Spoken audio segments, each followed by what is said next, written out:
The best comfort food is quick, fast, delicious, and reminds me of wonderful moments in my childhood. One of my favorites was fried noodles that my grandmother would serve as a side dish.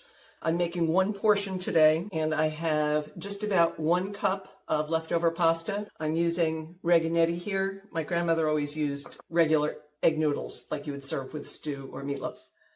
So I have pre-cooked pasta, 1 tablespoon of butter, 2 tablespoons of breadcrumbs. We start by melting the butter. I'm turning the heat on high because I'm watching it. If not watching, do it on low. This is a quick recipe done in less than 5 minutes. So we're going to start by melting the butter in the pan. It's 1 tablespoon because I'm making 1 portion. If you were making 2 portions, you would use 2 tablespoons, and so on. So if you had an entire 16-ounce box of pasta, you'd probably need a huge frying pan, and that would be 8 tablespoons of butter. When the butter is just about melted, you're going to add 2 tablespoons of Italian seasoned breadcrumbs. I like Progresso. My mother always used 4C.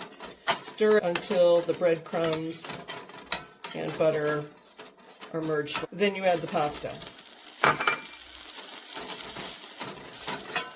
And you're going to saute it until the pasta is warm and the breadcrumbs are brown and crispy. Kind of high heat, it takes about a minute or 2. You can see what the noodles look like when done. Lunch is ready. I am going to